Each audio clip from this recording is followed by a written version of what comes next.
Sa loob ng dogfighting arena, isang Doberman Tenshiro at isang Pitbull. Kinagat nila ang isa't isa. Hindi nagtagal, natalo si Doberman. Pagkatapos ay tinanggal ng may-ari. Inaasahang gagawin ito ng may-ari. Dinala siya sa ospital para magpagamot. Sa hindi inaasahang pagkakataon, itinapon ito ng may-ari sa dagat para sirain ang sarili. Nakipaglaban si Doberman gamit ang kanyang huling lakas. Dahil gusto niyang mabuhay, ngunit siya ay nasa bingit ng kamatayan. Habang lumalangoy siya patungo sa dalampasigan, nanginag ang buong katawan niya. May babaeng dumaan, at nakakita ng sugatang aso. Gustong linisin ng dalaga ang sugat, ngunit ang Doberman ay tumanggi ng katutubo. Nawalan ng lakas ang aso. Nanginginig ang malamig na hangin. Agad namang tumakbo pa uwi ang dalaga, para makakuha ng kumot para sa Doberman. Mayroong maraming mga anti-inflammatory na pagkain at mga gamot. Medyo masasaktan ito, pagagalingin kita. Napatingin si Doberman sa hindi kilalang babae na nasa harapan niya. Puno ng pasasalamat ang kanilang mga mata. Dahil mula pagkabata hanggang pagtanda, hindi kailanman ginagamot. Sobrang tamis. Kahit may nagmamay-ari, kasangkapan lang yan para kumita. Pupunta ang babae sa paaralan. Pagkatapos maglagay ng pagkain sa sahig. Kinabukasan, maagang dumating ang dalaga upang matugunan ang Doberman. Ngunit Doberman medyo natakot pa rin siya. Nagtago ang aso sa sulok.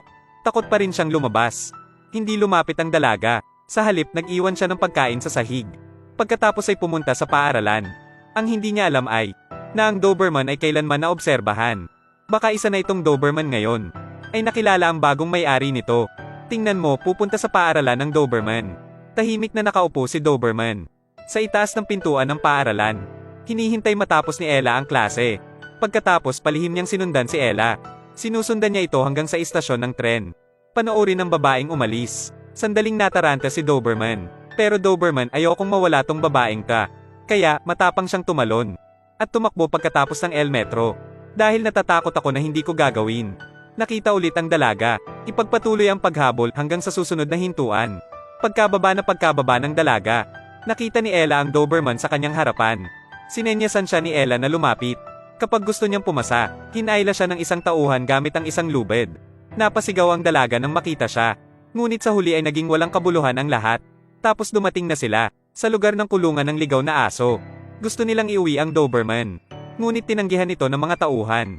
Dahil wala silang permiso, pagmamay-ari ng alagang hayop. Dahil walang ibang pagpipilian, ang batang babae ay naghagis ng ilang maluwag na barya sa lupa. Matagumpay nilang nakuha ang atensyon ng mga tauhan. Pagkatapos ay binuksan nila ang pinto. Hiniling din ng batang babae ang Doberman na manahimik. Pagkatapos ay bumalik sa bahay. Binuksan ng dalaga ang bintana. Sa ganitong paraan, mabilis itong mahahanap ng Doberman. Sa other side hideout, naghahanda ang mga tauhan para patulugin ang Doberman. Samantalahin ang pagkakataon na binuksan ang bakal na pinto at tumakas. Kasunod ang bangon ng dalaga at nagawang hanapin ang bahay ng dalaga.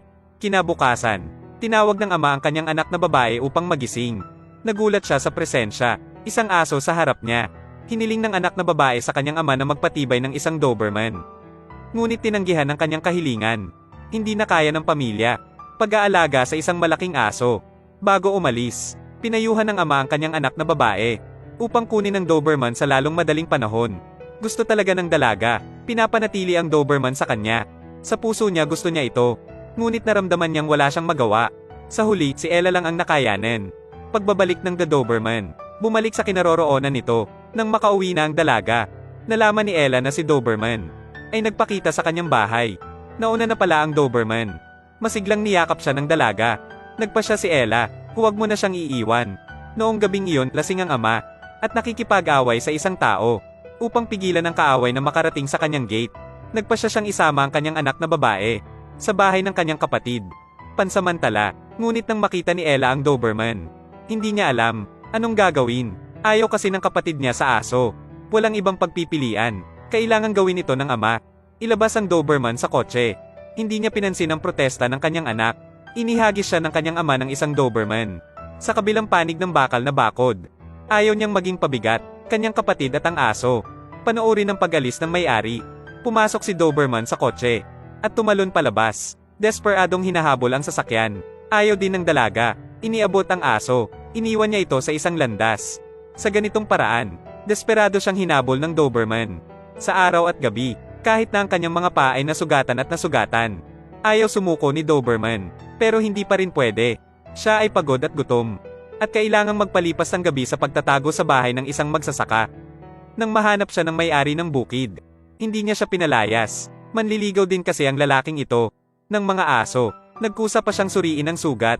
Naawa ang aso ng lalaki. Nasugatan si Doberman at aktibong pagdila sa mga sugat ng Doberman. Gamitin ang sarili mong katawan upang panatilihing mainit ang Doberman. Kinabukasan, may dalang pagkain ang lalaki. Biglang nagising ng maaga si Doberman. Matapos magpasalamat sa lalaki, tumakbo siya ng hindi lumilingon dahil hindi pa nila nahahanap ang may-ari. Samantala, dumating si Ella at ang kanyang ama sa bahay ng kapatid niya. Balak siyang hanapin ng kapatid. Nagtatrabaho siya para sa kanyang kapatid na babae. Ngunit hindi pumayag ang kanyang kapatid. Sa huli, malungkot na naghiwalay ang dalawa. Pinasyal ni kuya si Ella. Anak ko, dahil wala silang pera. Para hindi magutom ang kanilang anak, nagpasya silang iwanan nito. Pansamantalang tumira sa bahay ng kanyang kapatid. Sasanduan nila siya kapag nakakuha sila ng trabaho. Pagkasabi nun, maagap na tinawag ni kuya ang kanyang kuya. Nakapagtataka, biglang natapos ang tawag. Pagbalik nila, napagtanto nila na nawawala ang kanilang anak na babae. Pagkatapos ay hinanap niya ang mga kalye at eskinita. Ngunit hindi pa rin mahanap ang kanyang anak na babae. Dahil dito, nakonsensya ang ama. Mapait na sigaw ng kanyang ama. Sa sandaling ito, isang pamilyar na figura lumitaw sa hindi kalayuan. Tinawag ng Doberman ang kanyang ama. Nang makita ni Dadang Doberman sa harap niya, hindi siya makapaniwalang naglakad siya daan-daang milya upang mahanap ang kanyang pamilya. Ngunit siya sa kanyang sarili madali. Natalo ng maliliit na paghihirap. Lumapit ang aso kay ama. Aktibo niyang pinunasan ang kanyang mga luha. Tapos nag-gesture siya sa kanyang ama na sumunod sa kanya. Hindi nagtagal ay natagpuan nila ito, ang kanyang anak na babae sa isang tulay. Nakita ko siyang tumatakbo papunta sa kanila. Naging excited ang dalaga. Noon lang napagtanto ng ama. Napagtanto niya kung ano ang kailangan ng kanyang anak na babae. Dahil nawalan ng ina si Ella. Noong siya ay maliit pa, busy ako sa trabaho. At ang kanyang anak na babae ay iniwan. Ang presensya ng aso, napasaya ng husto ang dalaga. Niyakap ng ama ang kanyang anak na babae. Sinabi rin niya na hindi niya gagawin.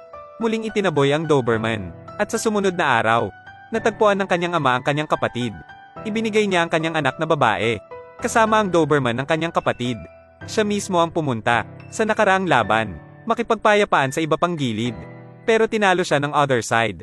Tiyuhin pala ng babae ang lalaking ito. Dahil laging nahuhumaling ang kanyang ama sa mga laro. Gusto niyang kustodiyan ng dalaga. Sabi ng tiyuhin niya sa dalaga, sumama ka na lang sa akin. At kaya kung ibigay sa iyo ang kahit ano. Gusto mo, tinanong din niya na siya. Hindi agad nakasagot. Isipin at ibigay ang iyong sagot. Sa susunod na umaga, samantala si Tito ay naghanda ng umalis. Panay ang tahol sa kanya ng Doberman. Kilala na ng taong ito ang mga Doberman. Mula pa noong una, at ipinadala niya ang kanyang ama upang lumikha ng The Doberman. Bumalik sa larangan ng digmaan para makakuha ng pera para sa kanya. Kung nanalo siya sa the game, mabubura ang mga nakaraang sama ng loob.